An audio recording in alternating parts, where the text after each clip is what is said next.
Welcome to The Good, the Bad, and the Kino. I'm Moses, my co-host is Ryan, and this week we are talking about Spike Lee's The Five Bloods.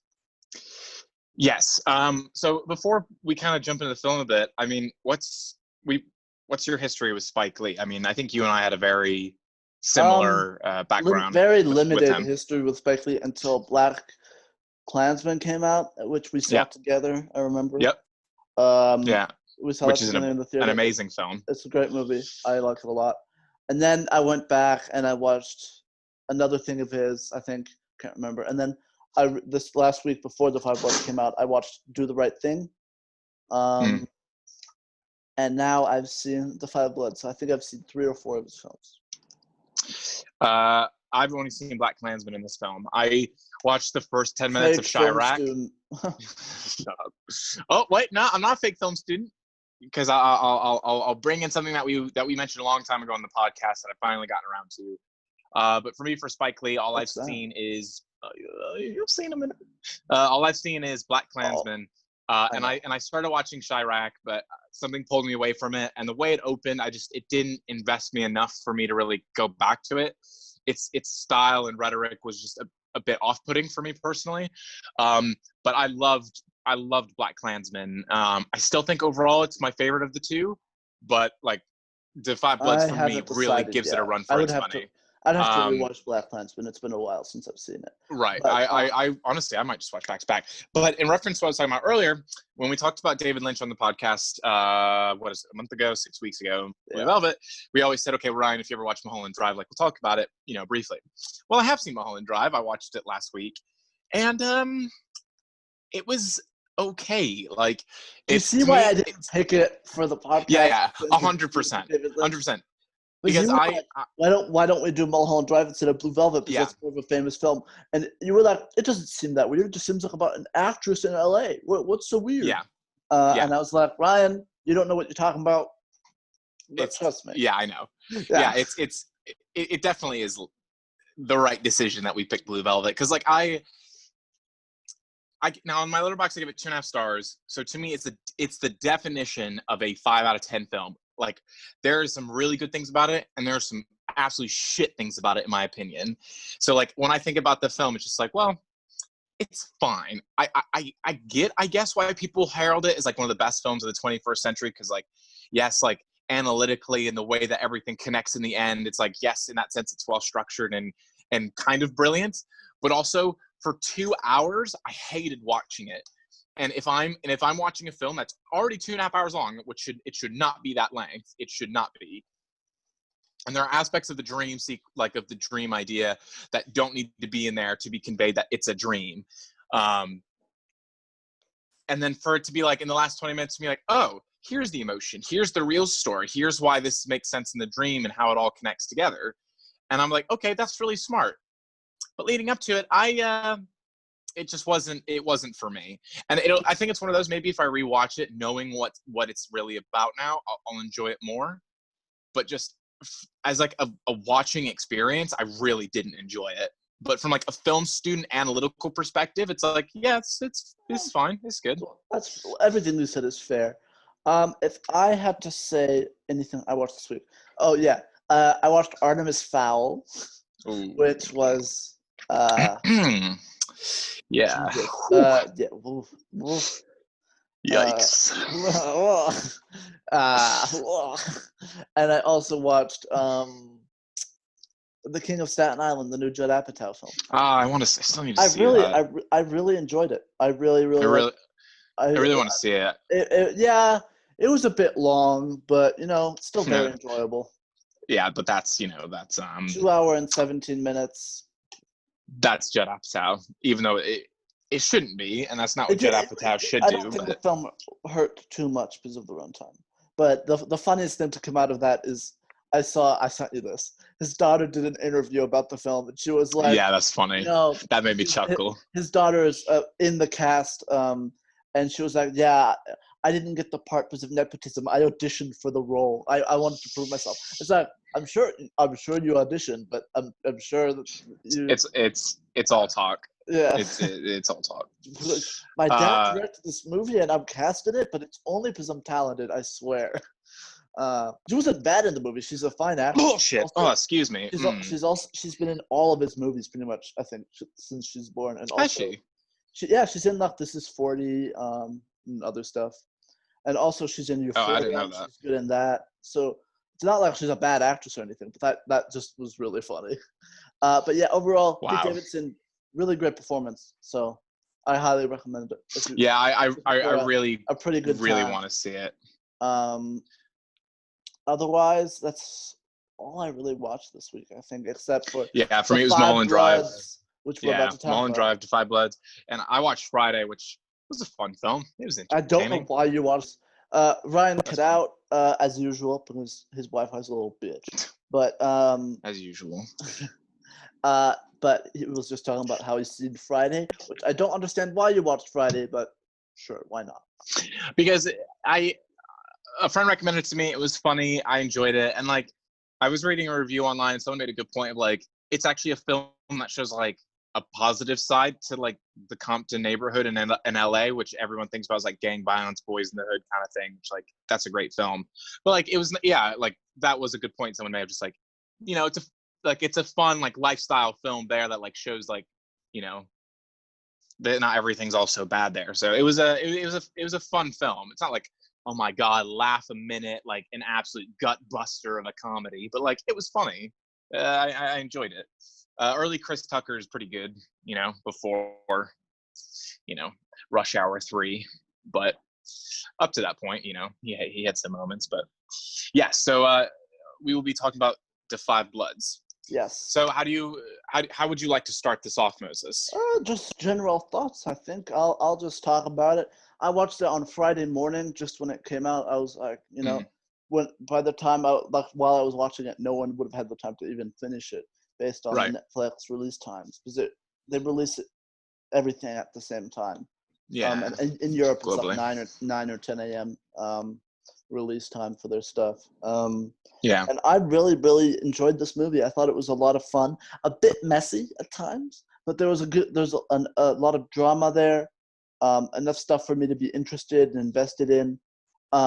Great performances, specifically Delroy Lindo. I thought there were some great stylistic choices throughout. And yeah, I just thought it was a really, really solid film, and I was very happy to see a 2020 movie. Yeah, for me, this was like the first like big film kind of experience I've had since I think the last film I saw in theaters was Onward. But after that point, it wasn't. I think. Yeah, and after that, obviously, I'd watch stuff here, TV shows, films, whatever, but it wasn't really like a new film, get excited. And I was really looking forward to this. I thought the trailer was great, and I loved Black Klansman. And I made it into like a little theater going experience. I sat down and like did you I have thought popcorn? It was fantastic. I did. Yeah. I like closed my curtains, have popcorn. It was great. I also closed my curtains, but I did not have popcorn. Especially my mom has a popcorn machine thing. Like, why didn't you use that? I don't know. I have popcorn every day. I don't know why. Come on. Actually, I do know why. It was in the kitchen, but my dad recently moved it out of the kitchen because he thinks it's ugly. So I never think of it. Fair enough. We do have one. Otherwise, I thought it was, an outstanding film. And for a while, I was like, this is better than Black Klansman. I have an issue with the ending, which we'll talk about. But I thought it was fantastic. I thought the performances were excellent. Delroy Lindo, as of now, should be winning Best Actor. At the very least, should be nominated. You haven't seen Jim Carrey's performance in Sonic the Hedgehog, so I don't think you have the right to talk about. As much as I love Jim Carrey, I get the feeling that his performance honestly is fantastic in Sonic. Not joking. It's wow. The best. I've seen. Well, okay. Obviously, it's the best part. No, but like, trust me. I think the movie's out on digital now, and on YouTube, there's probably a clip compilation of all his scenes. Just watch that. He has some honestly like solid moments. It's probably because that kind of manic Jim Carrey I do miss in a long time. I'll check that out. It's the best comedic Jim Carrey performance in a long time. But yeah, Delroy Lindo is fantastic. He's probably got the best monologue in recent memory. I love the use of aspect ratio, flashbacks. Even you know, I know a lot of people have an issue with like the narrative in terms of it kind of jumps all over the place and it's like a few different genres in one. And like we'll talk about that. But I thought I the way didn't really that see the different genres in one, but I oh did think really? it was Oh, a I bit. did. What it, I saw it as like a heist film, a buddy film, a road film, a war film. mm, Like there were I definitely lots of saw it different a bit more things as mashed up into it. I saw it as a war buddy film, but I would never say it was like a heist film. Oh, you know, definitely shootout at the end and some of the stuff. Like, Yeah, I saw it that way, anyways. but And I know some that people, is you know, messy. The switch between the drama stuff and then the action is a bit messy, but I wouldn't say that's a genre problem.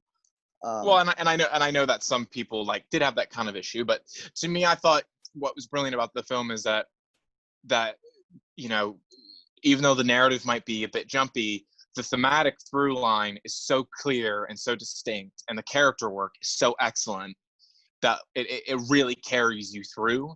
And for me, it made the film like really impactful and a lot more emotional than I was expecting it to be.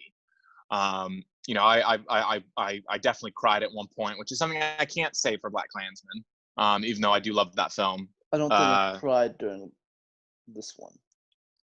I did. I mean the scene where he sees Norm after the whole like fugue state monologue scene, and like you find out, you know, he's the actual one that actually killed him, even though it was an accident, and like, you know, they come together. It was like, to me, that was really heartbreaking. And yeah, but yeah, that's kind of my general overall thoughts on like the film overall. But to start off with, let's start, I think, at the beginning, because he does something. I think Lee does something really interesting with. He does what he did with the end of BlacKkKlansman, but he does that at the start.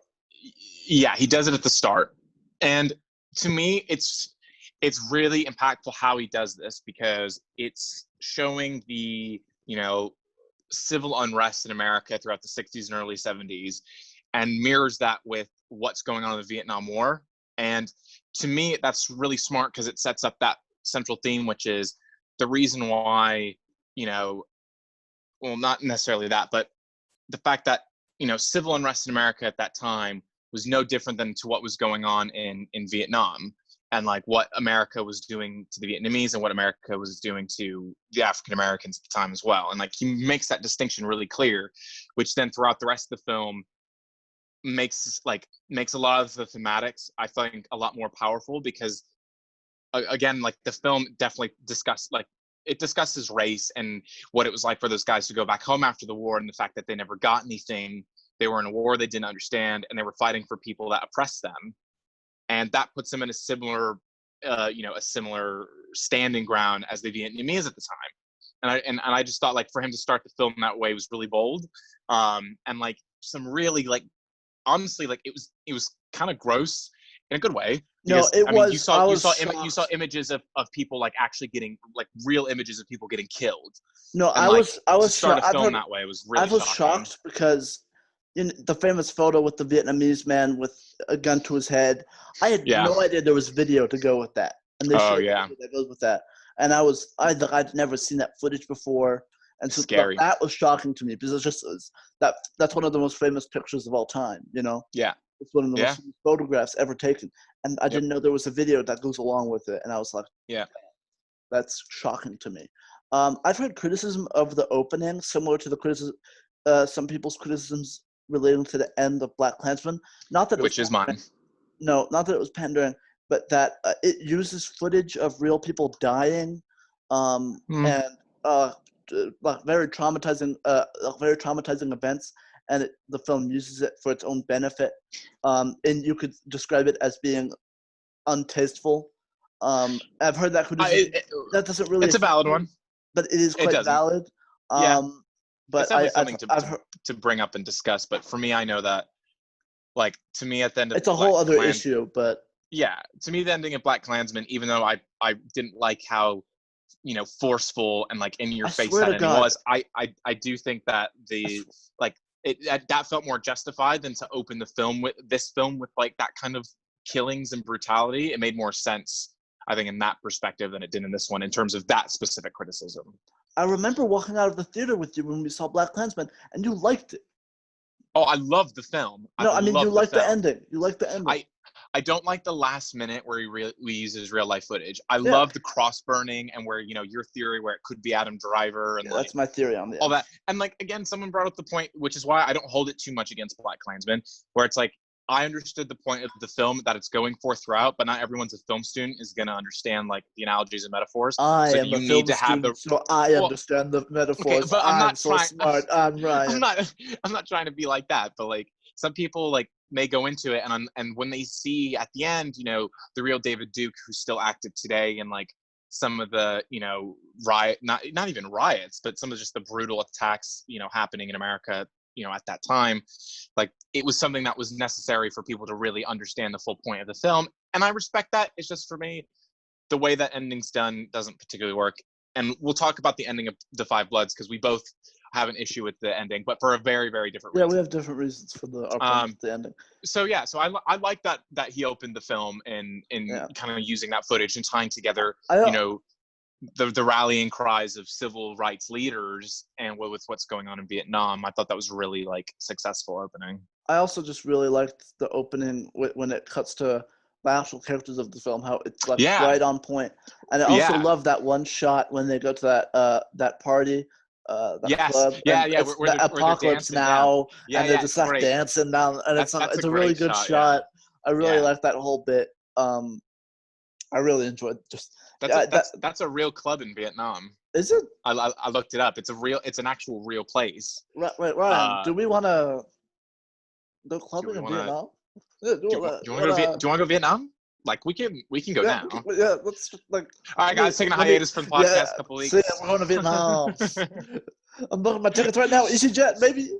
For some reason, these international flights are really empty and really cheap right now. Yeah, oh my God, 10 pounds to Vietnam.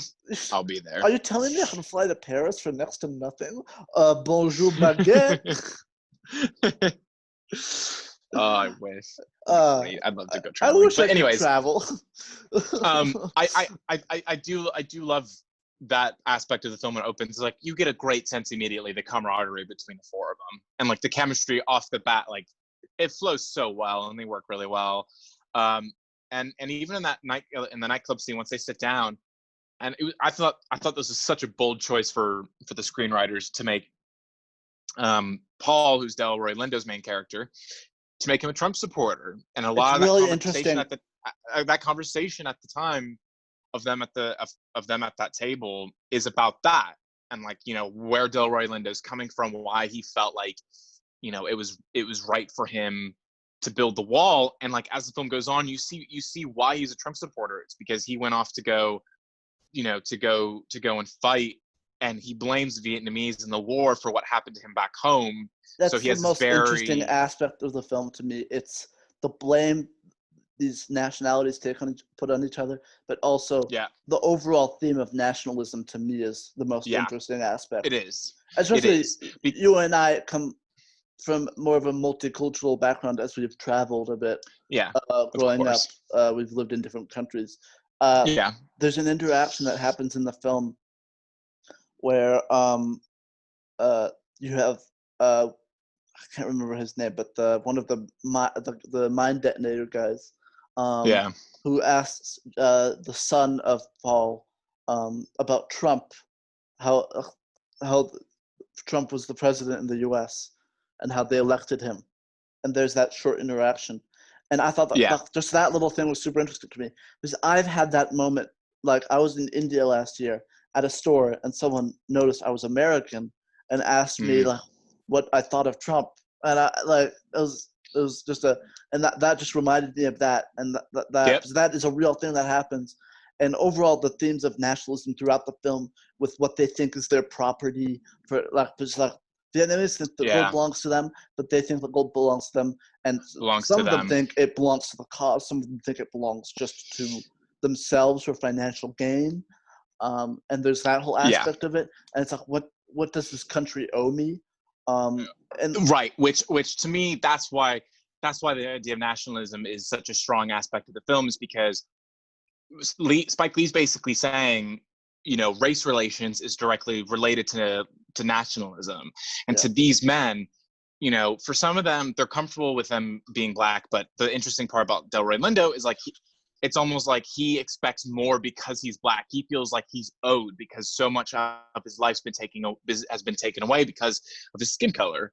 And like, there's a great scene later on, like you're talking about, where the gold scene where they're both trying to, the Vietnamese try to take the gold, but Delroy Lindo's like, no, this is our gold. This is mine.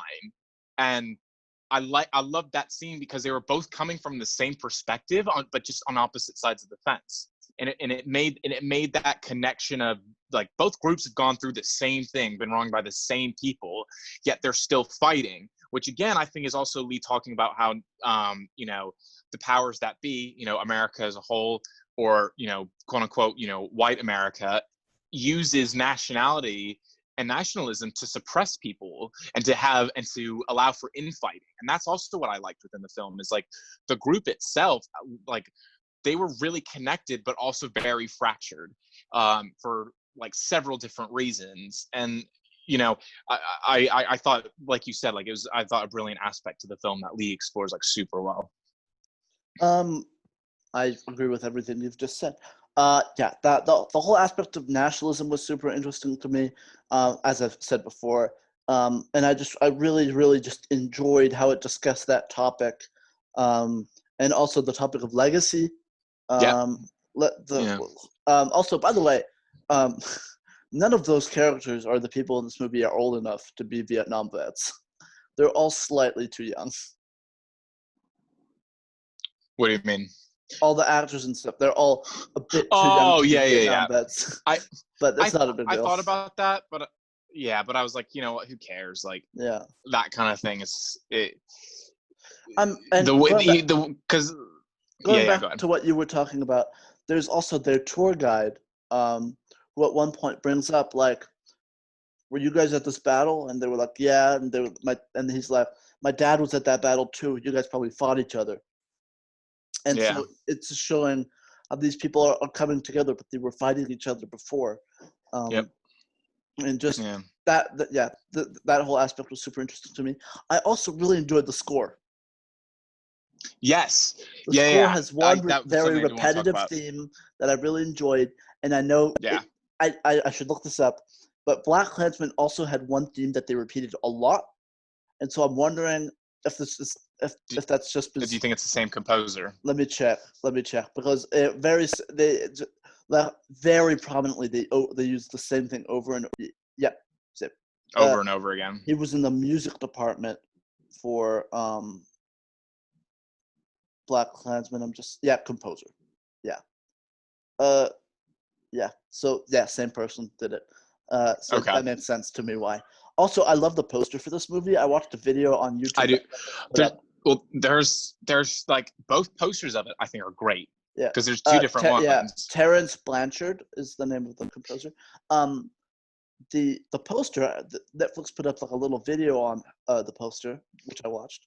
It was actually co-designed or partially inspired by and worked on together with the guy who did all of the design work for the Black Panther magazine newspaper journal thing they had in the 60s. Oh, okay.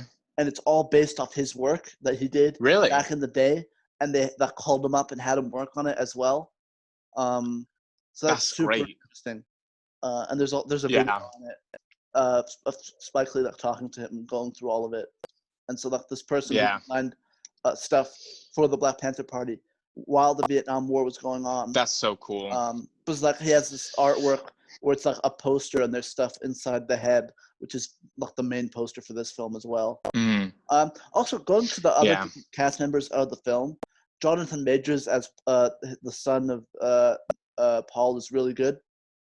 Yeah, he surprised me. So is Clark Peters, and Norm Lewis, and Isaiah Whitlock Jr. All of them are fantastic. I don't know how to pronounce his name. Yeah, the whole groups really do perform, and like they're very distinctive as well. Because you've got Eddie as like the seemingly wealthier, well-adjusted kind of business owner. Yeah. You got the Trump-supporting Republican GI vet. You've got his son, who has clearly some issues relating to his father. Yeah. You've got Otis, Yep. who also has his own stuff That goes going both on. ways. And then you've got Melvin, who's Yeah. like more of a fun character. There's not as much to him, but No, they had like Otis is also really well developed. yes. No, that's the thing. I thought every character was really well developed except for Melvin? No, is it Melvin? Oh, this is really Not the one that frustrating. dies. Hold on. Well, all of them die except for Otis. I mean the first one that dies. Except for except for Melvin. Melvin gets the least amount. He's also in BlacKkKlansman. And his he was good, and like I liked him, but like he definitely was the least developed. But it didn't really bother me just because like the stuff with Otis, and even some of the stuff that got in with Eddie right before he died, I thought was great. And like they have enough for Eddie to be really well done. Yeah, they definitely do. I think they did a really good job with all the characters, and like we'll talk about more about Paul as it goes on. I kind of wanted to jump into the flashback aspect of it, because my favorite part of the film was how basically the lines between past and present were completely blurred, and for these characters being back there, everything that they were going through during the time that they were in the Vietnam War, they're going through again, and it's the same kind of experience. And I thought that was an excellent part of the film, and the way they do that. And you said like you weren't totally sure if you'd like it. If I'd like it. I wasn't sure you would like them being old in the past. See, I thought that was a great choice. That the flashbacks are the same age as they were in present day. Because to me, again, it's that blurring of past and present. Yes, in flashbacks, like they're technically supposed to be younger, but for them, they're reliving these flashbacks. It's like with the film Lone Star, which we watched in our film class, and the way that like when certain things trigger memories, like it's as if it's taking place in the present day for these characters as well as for us, the audience. So for them, when they're remembering these things, when these memories come back, it's like they're there again. And then you flash forward to the present, it's all blending and melding together. So I thought it was a brilliant choice, and like I thought it was very clear what he was doing. So it really didn't take me out of it. And even in relation to the aspect ratio, there's 3 aspect ratio changes, which is. The first one is that it's like it covers the frame. There are black bars up at the top. It's a 3x4 for the flashbacks. Right, and then the flashbacks are like the square. Not exactly. Ryan, well, you're a you film know what student. I mean. Get these terms right. I have no idea. If I remember correctly, the fake film student. If I remember correctly, not that you get better grades than me or anything. The flashbacks, it's from what I remember, it's 3x4, which is. Not a it's not exactly exact circle, square, not an exact square, but it's close. But it's 3x4. It's that shape. It's not the lighthouse. It's not 1x1. Right, and then when they get to the jungle and they start walking, the black bars at the bottom disappear and it becomes like a full widescreen. Yeah. I didn't notice that experience. Really, I thought it was very obvious because the black bars receded as it was coming in.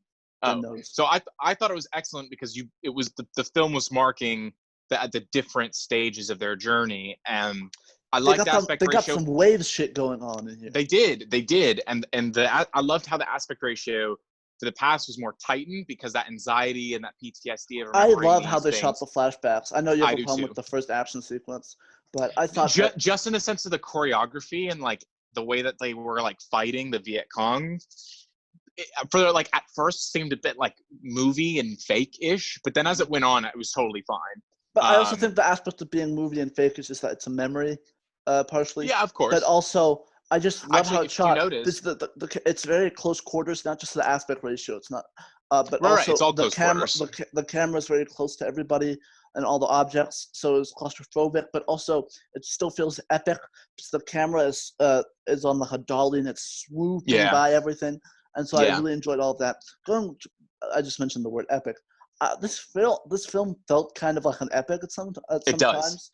Just not just the length of the film, but like the characters and the stories they're trying to tell.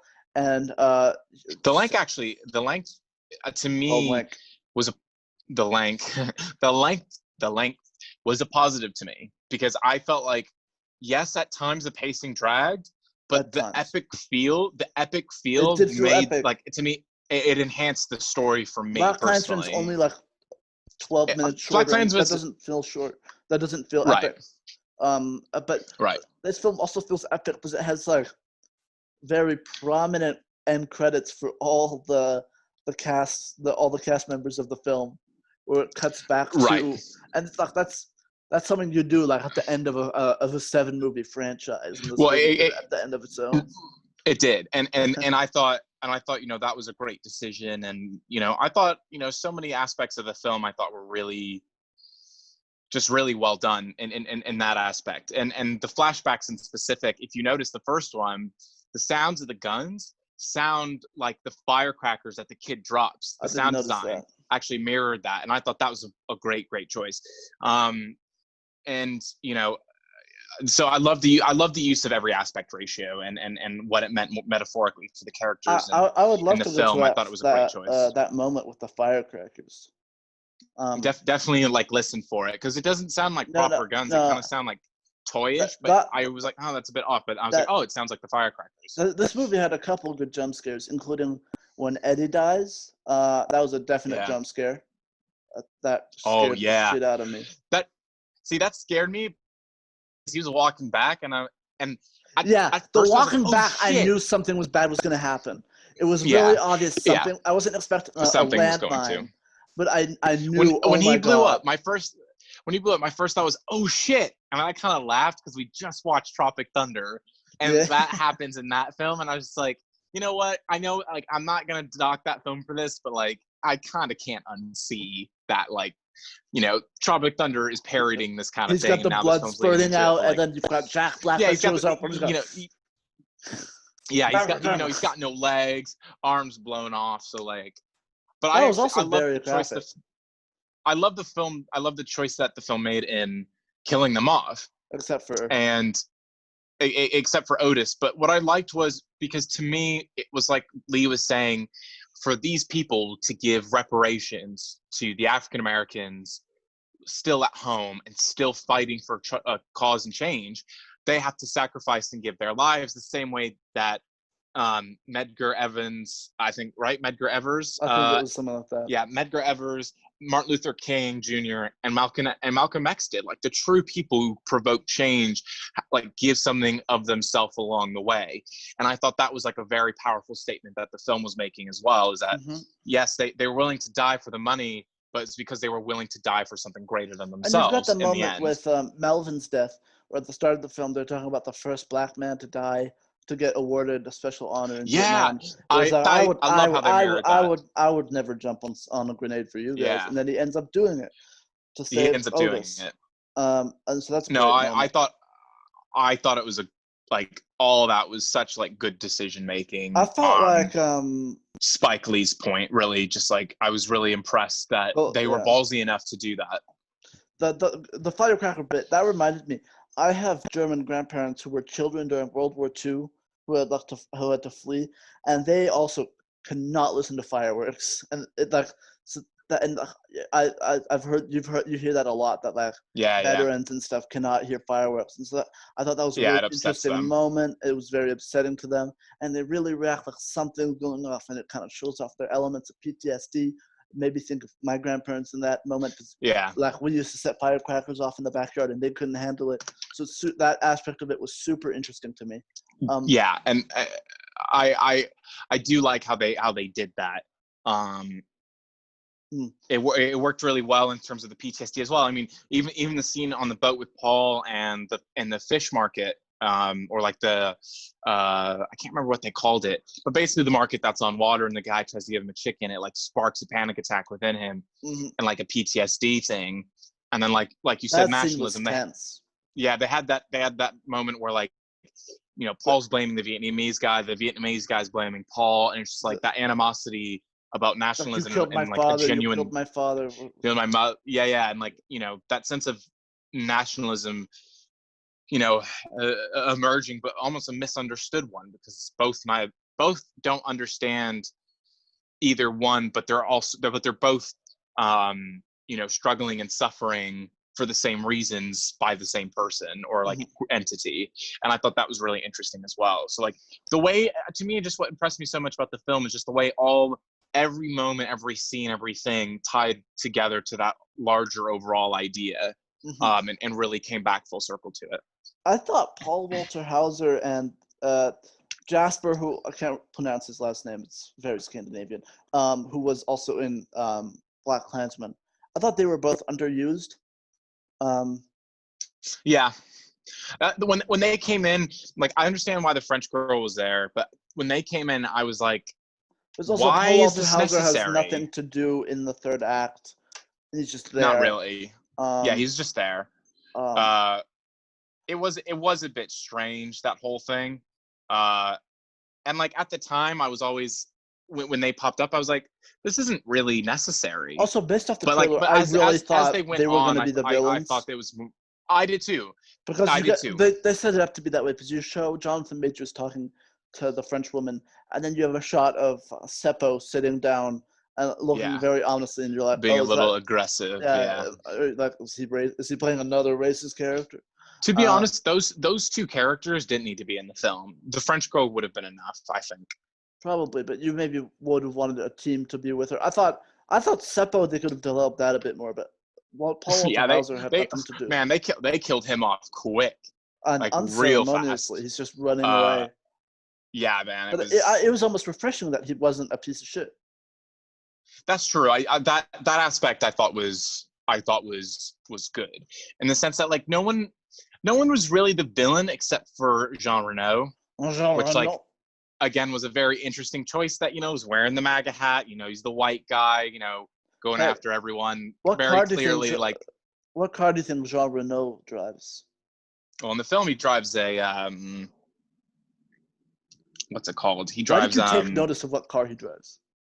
It's a Range Rover. It's pretty obvious. I don't remember in the film. I was just gonna make a dumb joke that he drives a Renault.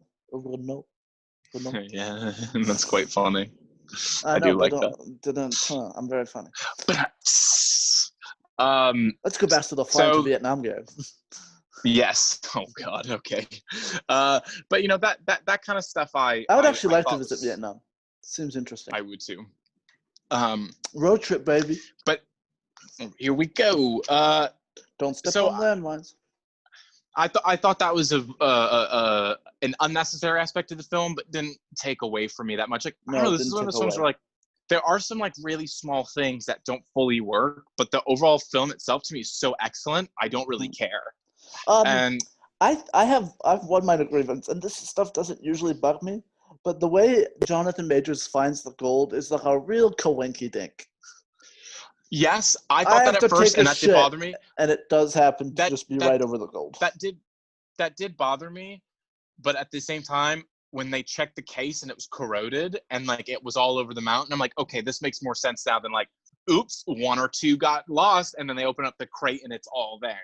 That would have been really cheap. No, but I still because like didn't they were in the general vicinity. They would have found it kind of. Anyways, it was amongst the mountain. Like they would have found it. I was okay with that. Longer. But I was okay with that. But I did really enjoy the sequence of them uncovering all of the gold and just finding the different spots. Yeah, me too. Yeah, I thought all that worked really well. It's really throughout the film, you're just like, all of it very well. Damn, these guys are gonna come out of this with no gold because they're always like, "I'll cut you in 10%." Well, and I thought that, and like as they again, I thought it was great that like they kept losing some of the money as it went on, and it was like they're like again, it's always like they're splitting your take with them. It'll come out of my share. Blah blah blah blah blah blah. Well, with film, TV, anything like that, I'm always like, where's the consequence? Yeah. There needs to be consequences, and I like that this film had that. I want to talk a bit about the familiar relationships in the film, and the main there are two specific ones, which is with Paul and his son, and Otis, and he goes back to what was once his girlfriend in Vietnam and finds out he has a daughter who used to be a prostitute, if I remember correctly. Yeah, that's what they said. They used more colorful language than that, but yes, the film, the well, the other word for that's kind of offensive. But I the Otis thing, I liked how it was set up, and I loved that scene when they were kind of reconnecting, and the conversation about how she had to keep it secret that he was the father because That was of super interesting. for race reasons. I thought it was great, but I wasn't a fan of how it paid off at the end, which we'll talk about the ending later. But You could have had that the payoff relation, earlier off in the film. You didn't need to leave it to the I agree. end. I agree. I totally agree. Because I see why they have that bit with the daughter, and that conversation he has with his former lover is super interesting. Mm-hmm. But the payoff at the end comes off cheap almost, and that's It how does. I would describe a lot of the ending. It feels just And it wraps up a bit false. too nicely. It's like it has Yeah. 10 different endings. It's like it's like Return of the King, but not in a good way. Not in a good way, but Return of the King was like also like 3 hours long, and it had two other movies in the franchise that were also like 3 hours long, and so there was more to pay off. And yeah. it had a lot of separate endings, and I didn't have a problem with any of the individual endings.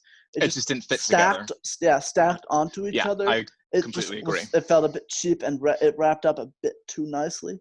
I completely agree. I do love the shot that Spike Lee does a lot, where he has his characters on like a treadmill type thing. Yeah. Not a treadmill. It's on a cart, and it pushes forward, and the camera doesn't move. I normally like that. I really like that in shot. Black Klansman, and it really worked in that film, but to me, it doesn't work in this film because that whole really interaction when he comes back and he's like, and she's like, Dad, and they hug, and she's smiling real big, and then they're in the camera smiling together. I like that. I like that. No, I didn't. To me, that all rang really false. It was like really false emotion, because you're already getting the emotional impact of Paul and his son and the letter that he's reading. But to me, it was just, I should stop referring to his son, David, Paul and David and their relationship. And like, that was enough for the emotional aspect. You didn't need at least in my opinion, you didn't need the whole like, Dad, big smile, reunited. And like you said, it's too clean, too clear cut. It just like, for a film that's about how messy a war can be and messy, how, PTSD and memory and all these things, it was kind of just too easy. And like, I didn't think it was, I agree with you. Parts work, but as a whole, it doesn't.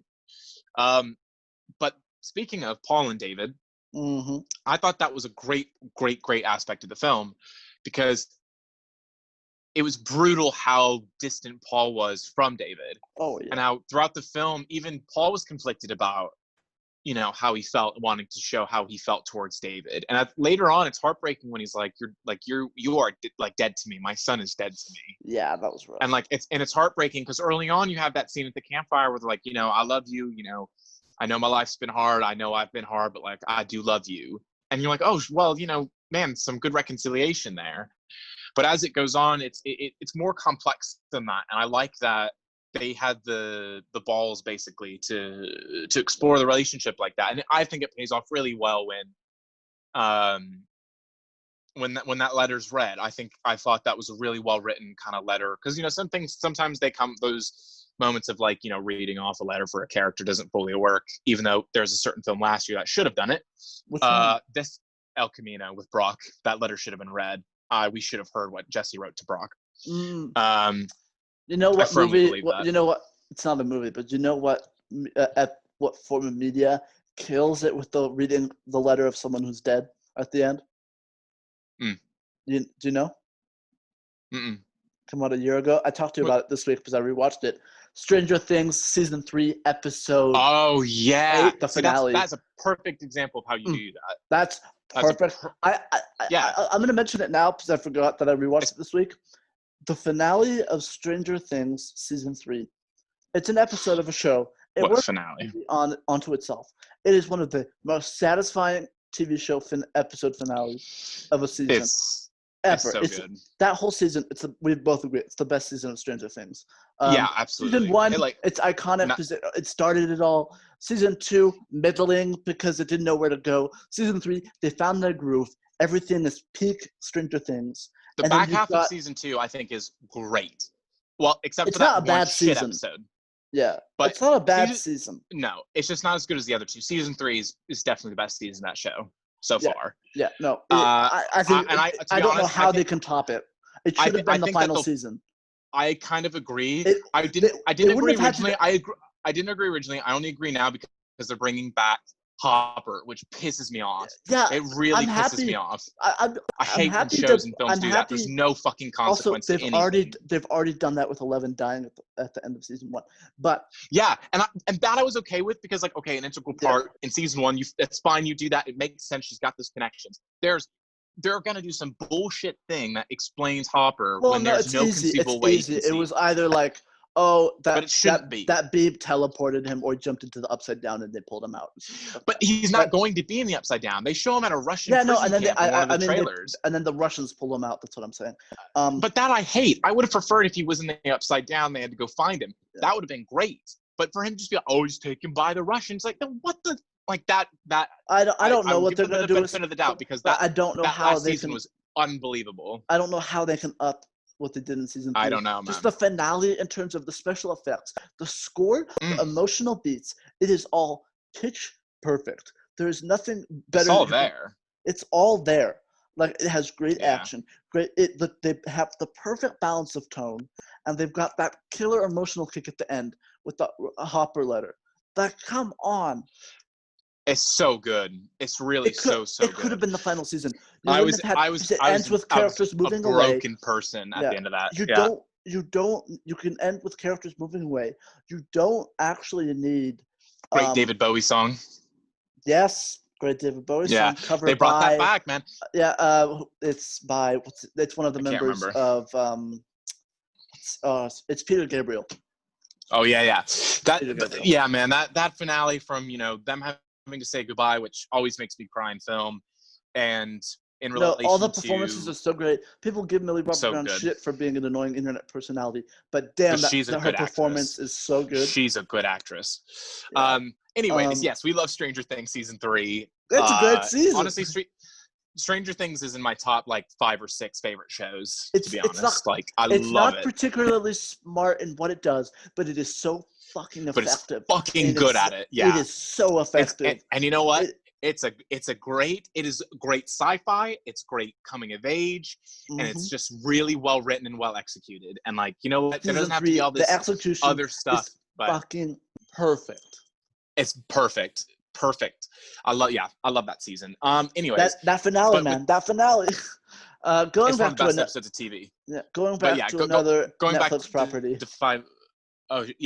Going back to The Five Bloods. I really liked how they explored that relationship really well, to be quite honest. And I thought that it was really powerful because, again, it all tied back into that idea of what is owed to me and what's not been owed to me, and the idea that the film's really about reparations for Black people in America. And Gold was that idea of we're getting what's ours, getting what we're owed. And the whole relationship with the son ties back to that, because when he got back to the States, he didn't get what he was owed. His wife died, and he put that blame on someone else.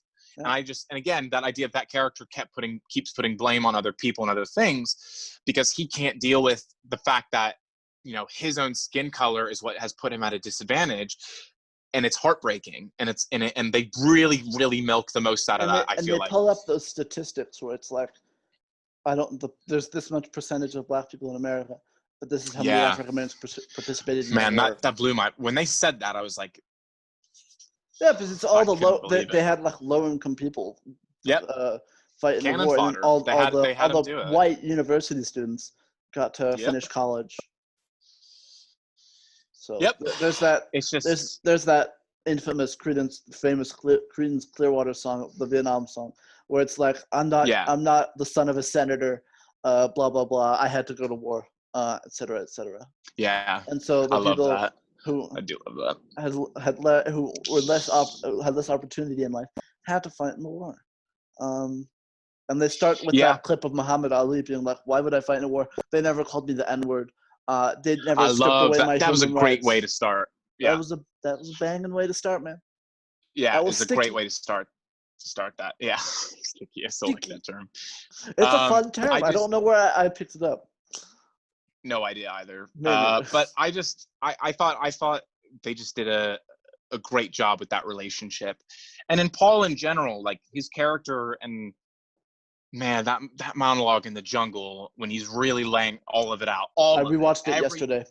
Everything the film's about is in that monologue, and he's staring at the camera. He's feverish. The performance is so lived in and felt, and they culminate it with him seeing Norm again, and you get that revelation that he killed him on accident, but he still did, and that's why he puts blame on others, is because he has too much blame on himself already. He's already carrying the weight of killing someone he truly loved and looked up to, so he doesn't have any more room for more guilt and more blame. So he pushes it outwards. And I thought that was such great character development for him. And the moment where he's just like, it's okay, man, I'm your friend. Like, I understand it was an accident, and they embrace, and he just breaks down. It really made me cry. It really got to me. Just like the emotional aspect of it was great. Chadwick Boseman's performance as Storm and Norman is great, even though he's barely in it. Like he's barely in it, but he makes an impression. He makes a very strong impression.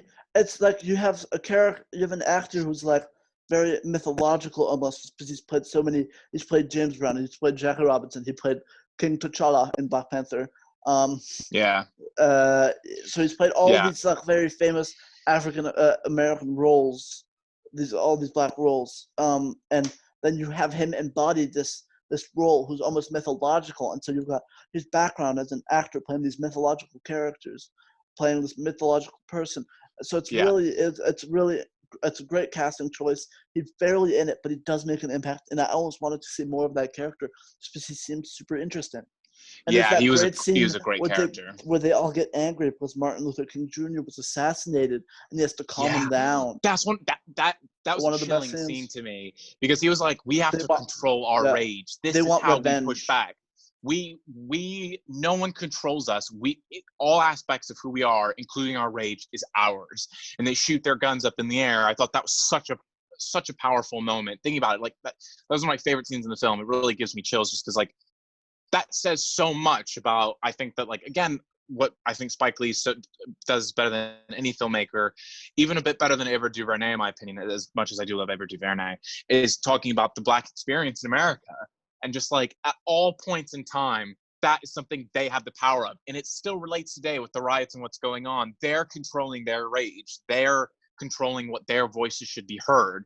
And it's amazing how topical this film is when it was made, months, probably a year ago, but it came out at a time where everything is related to what's going on now.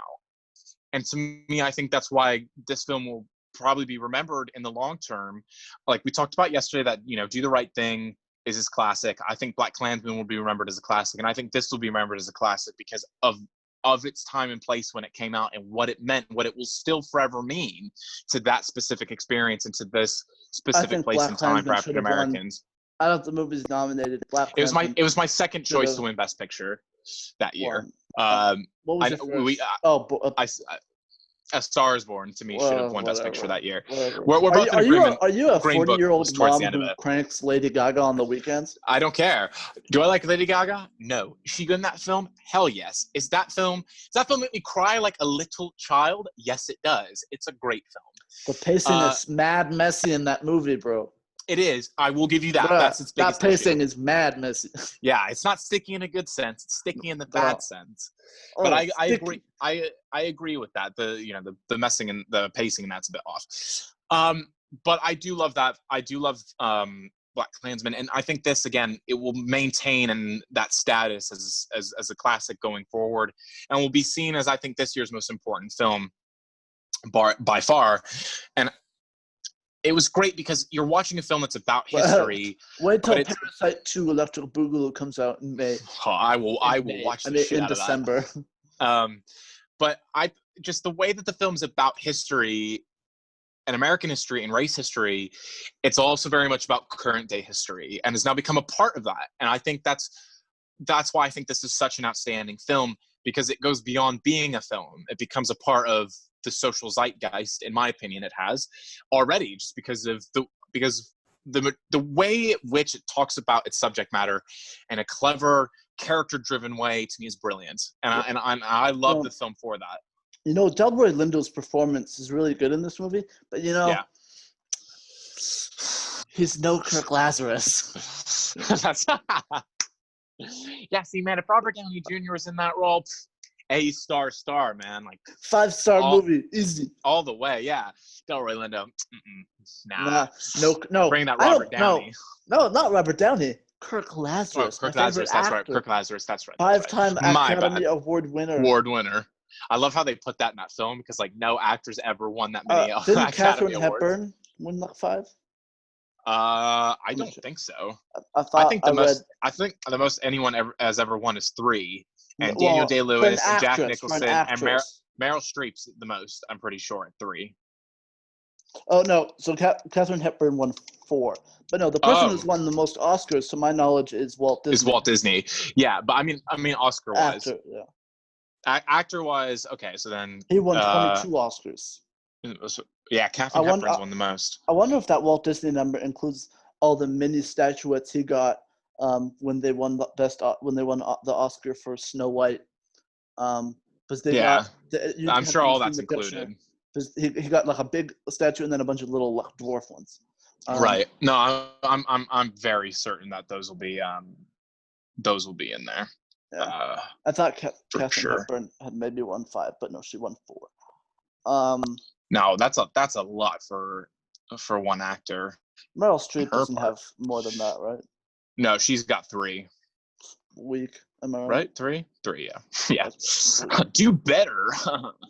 Yeah, come on. It is annoying that she will get nominated every year if she's in anything.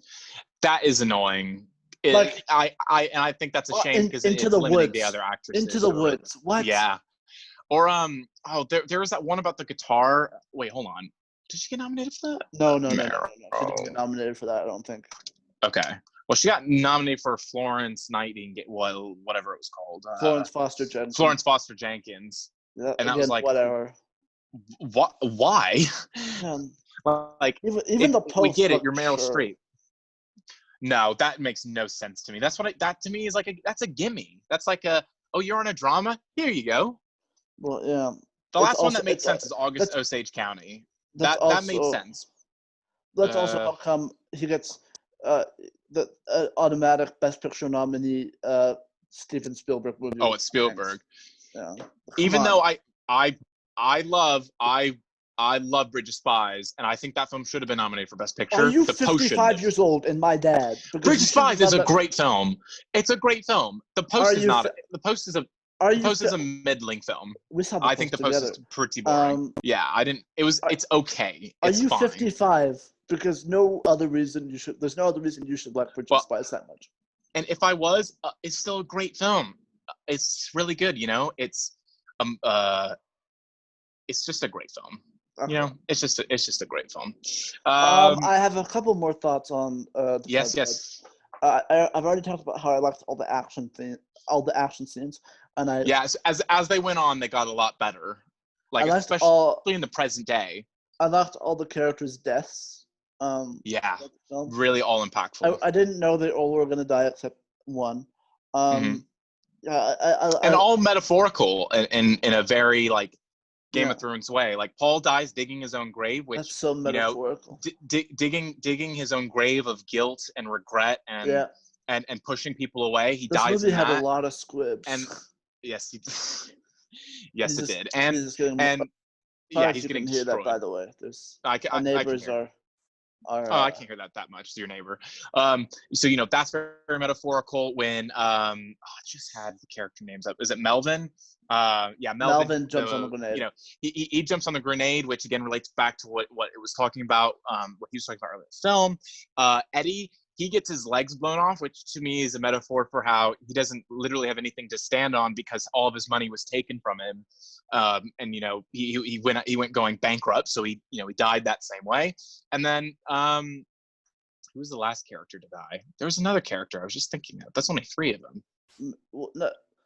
No, 3 of them die, and then 3 Storm of the 4. Dies. Oh, and then Storm and Norm, which like of course that like plays later into like the rest of Paul's character arc. So like not only was it shocking and ballsy and gutsy for them to kill the characters off, but more importantly, each one had a distinct meaning and value to it. And I really appreciated that.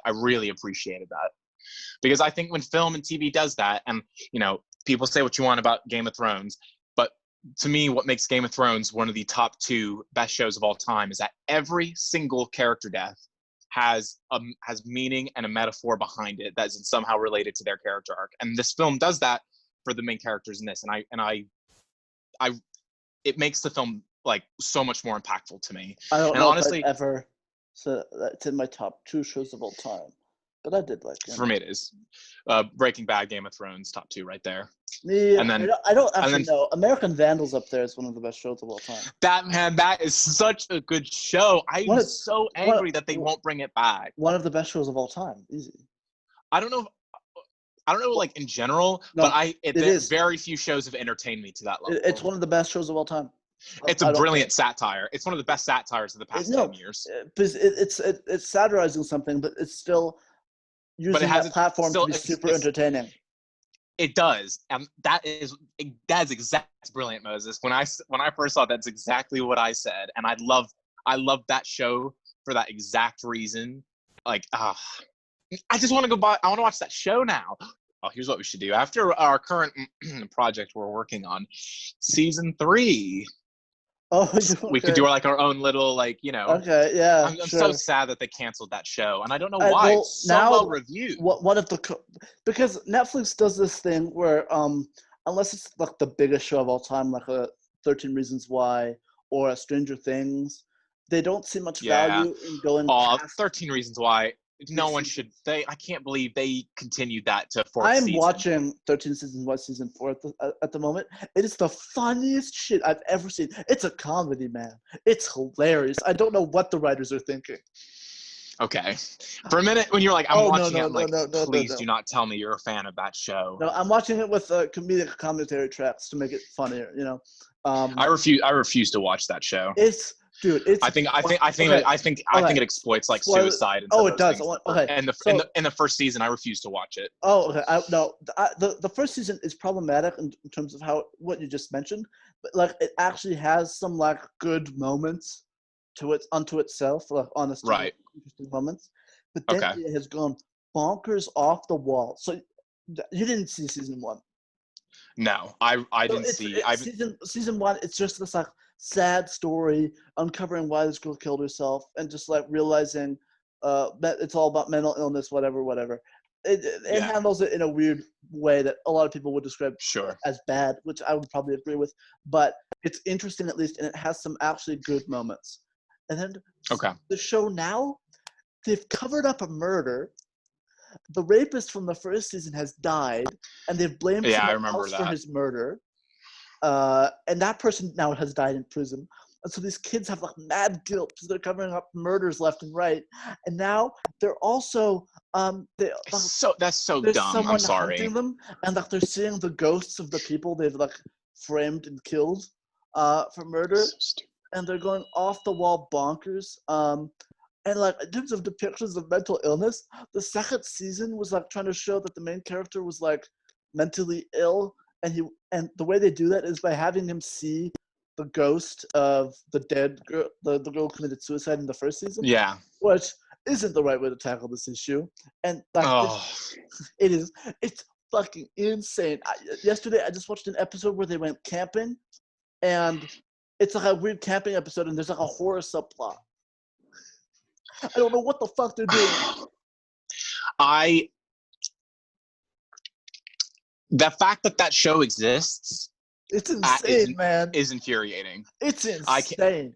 What I mentioned is why I'll never watch it, and the fact that they continued the show on and tried to make it like its own thing. They still say it's based on the book, which. And you know what? If they just did the first season and left it alone, because like the first season was pretty well reviewed, then like okay, fine. But really, to me, it's exploitation now. They're exploiting a story about suicide because people will watch it, and to me, that's fucked up. I think that's really fucked up. They've completely dropped that character, by the way, from the show. They don't. The past two. Of course, they did. This season and the other one, they don't. They haven't even showed that actress. They just mentioned it sometimes by name. No, It's about a completely different thing now. But like, so many kids at this school have died or committed suicide, and they just go on their normal day. These kids could never lead a normal life. It's insane. It's insane. Yeah, the fact that I can't. I hate that show. I really hate that show. Even though I haven't seen it, I just hate what it stands for. What happens at the end of the second season? Yeah, it's school shooting, right? No, the reason that it doesn't happen, but the reason they stop a school shooting in the worst possible way. They go up to the school shooter and they stop, and he's like, "Don't do it," and he like holds the gun down, and so like through the power of love, he doesn't shoot the school. Oh my! But the reason that kid goes to shoot up the school, his main reason is because the jocks at the school. This is very disgusting. So maybe skip 30 seconds if you're squeamish or eating something. Good. The jocks at the school shove a broom up a kid's ass. Oh, I remember hearing about this. Yes. And they show the blood on the broom, and like they smash his head into a sink. Can you just imagine the writers? Can you imagine the writers' room being like, "This is drama. You know, this is gonna be impactful." They are off their rocket on cocaine. I swear to God, it's insane. It's insane. I will never watch that show. It's insane. I never. Not even to laugh at it, because I will do that. I will watch terrible things for comedic effect. I laugh at it. I will not watch it. It's hilarious. It's insane. I'm glad you get something out of it, but the fact that people watch it seriously and enjoy it. Yeah. I hope people listening to this don't, because I don't respect that. No. No. It's maddening. I hate that show. It's disgusting.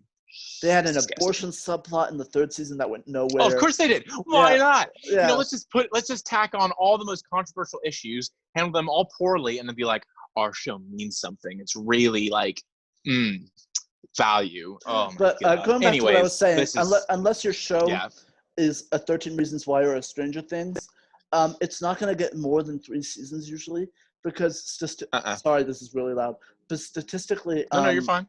I can't hear it that well. Oh, okay. Because statistically, don't worry about it. You can't. People won't sign up for a show after they make a 3rd season because it's like too much into the show, and so they don't have any financial reason in making that show anymore. Since the whole purpose of having shows on the platform that are exclusive is so that people go and subscribe to that platform. But if that show isn't drawing in any more viewers, then I know, but it's a shame. American Vandal is an incredible show. I wish Comedy Central or someone else would have picked it up. It up. I wish. But now one of the guys, or both of the guys who made it, are making a Stranger Things related thing. I told you about this. Really? Yeah, I told you about this when they announced it. With Nicolas Cage. With Nicolas Cage. Yeah. That's right. They're doing the Nicolas Cage That version. rung the bell. I think. Yeah. That's sick. Well, I don't have that much more to say on the Five Bloods, but we'll wrap it up. Well, like, do you have overall final thoughts? Any additional notes? Really solid, really enjoyable. We've talked about all the themes and symbolism that we enjoyed throughout the film, like the whole aspect of nationalism, which was the most interesting to me, and what they do with all these characters and how they show their pain and PTSD, and that scene when they're on the boat around the time they have the chicken interaction that gets heated. They have the bit where Delroy Lindo's like, "Do you see his ghost every night?" That very powerful. Very all that stuff is fantastic. All the performances are great. The direction most of the time is incredible. I just think it's really solid and one of the best or the best movie of 2020 so far. To me, it's the best film of 2020 There's so two far. movies you haven't seen from 2020 that are really good that we might talk about eventually on the podcast. But, Bad Education, which I think you'll love. I kind of hope that you pick that's after next week, just because I really want to. I do want to watch that. I think we might do that on the podcast in 2 weeks because it's really, really good. I really want to see it. And we can mention something that happened at our school related to Yes, we can. It's public information now. Related. Also, it's going to be exciting I told you this. The guy who wrote the screenplay for Bad Education went to that school where it happened. Yep. Yeah, that's super interesting. we could do the same. Oh, what happened at our school that we just found out?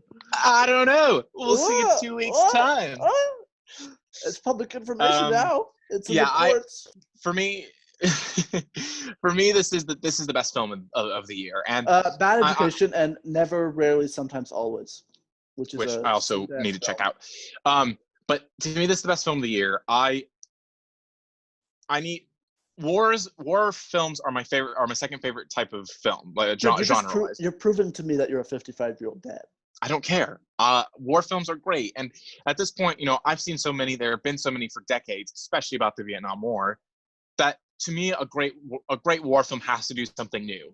For me, 1917 did that, and to me, this did that, and it felt new and fresh because not only did it tackle what it was like for Black GIs in Vietnam, which is something we've never seen before, like properly seen before, not at this scale, right? And not only is it great to see that perspective, but also more importantly to see how and why that story is important. And Lee makes it very important, and he brings it back to issues of race that have plagued America for centuries, and it makes it fascinating to me. And but even if you're not looking for that, it's just a wildly entertaining film, and there's so much there to be valued and to be appreciated and to be understood and to be analyzed.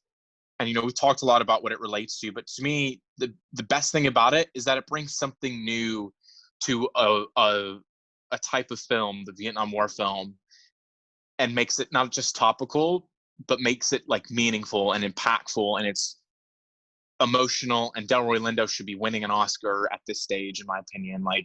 It was an unbelievable performance. I haven't seen that good of a performance in a while. Since Joaquin Phoenix in Joker 2019. Hell yeah. Fuck you. But yeah, I thought it was I see that poster in the background every week, and it pisses the shit off. Oh. And I put it right next to an actual classic, just for that added effect of how I hold it in such high regard. But I love this film, and I'm not sure if it's better than BlacKkKlansman yet. I think that overall this film and its message and what it's doing is better than BlacKkKlansman, but BlacKkKlansman has individual elements I prefer. The Birth of a Nation scene in BlacKkKlansman is one of the best scenes in film, in my opinion, and it's better than anything in both films. And I think this is a great film, and I think if you haven't watched it yet because of the length, or I know certain people who saw it and thought it was a bit messy and whatnot, give it another shot, because I really think that the film has a lot to offer and a lot to be valued. Mm-hmm. So, yeah. Sounds good. What's our film for next week, Moses? Next week we are going to be looking at Portrait of a Lady on Fire, or Portrait de la jeune fille en feu. Oh, could we do the whole podcast in French? Yeah, your French is a bit rocky, but sure. It's a bit rocky just because I haven't practiced it in so long, but it could be fun. Everyone's I don't understand what they're saying. We need to have French cigarettes and be like, yeah. I'll get my beret, Les lesbiennes françaises, le film est magnifique. Croissant, baguette. All the stereotypes. I'm really excited. I'll pull out the 7 out of 7 I got on my French oral in French A. Hell yeah, well done. I don't know how I got a 7. Everybody says I have a horrible accent because I speak French fluently, but it's not my mother tongue or my father tongue. Right. So I learned it through public school in Switzerland, and so everybody thinks my French is awful, but I still got a 7 out of 7. Nah, I think your French is pretty good. But French people make fun of it. Well, of course. Well, French people are going to make fun of anybody that don't have that accent because they're like, "This is disgusting." Sacre bleu. Yeah, I love French stereotypes. They're really bad, but they are funny. Anyways, I'm really excited to see that film, and I'm also very interested because you said that the film has no score. If I remember correctly, yes, it doesn't have, which I like overall, but I saw it for a second time in I saw it 3 times in theaters, and the third time it was super packed theater, and for some reason people were constantly standing up, and it was driving me insane. It was noticeable because there's no music. Yeah. So I just I'm nervous about that. All the music is diegetic, which is cool. Yeah. I am quite nervous about that going in, but I am really interested to see it, especially because you love it. It's one of my faves from last year. It's a great movie. I really am looking forward to it. Really looking forward to it. Yeah, I think you'll enjoy it. Maybe Yeah, you'll I have think so some too. reservations, but I think you'll like it. See, that's our plan for next week. So, you know, Yeah. French lesbian film, Sacre Bleu. No. Chef's kiss. Frère Jacques. Oh my God. I completely even forgot about that tune. That absolute slapper of a beat. Frère Jacques. Rager. Actually, you know who Jacob Sartorius is, right? Yeah. He had a song, and I remember hearing about it because it used the beat from Frère Jacques. Really? I think so. Or no, was it something else? I think it might have had the beat from Frère Jacques. Let me look it up. But also going back, I just really remembered like something. that. Going back to 13 Reasons Why, it also had a subplot where a Hispanic kid's whole family got deported. It's insane. Well, guys, that's all the time we have today on the podcast. Insane, Unfortunately, it's I hate that everything that show stands for. I hate with a burning passion, unfortunately. Yes. Well, there's an article here. Jacob Sartorius' Bingo sampled Frère Jacques. That's insane. I can't believe that. Who would sample that song? The brilliant people of the world, of course. Who else?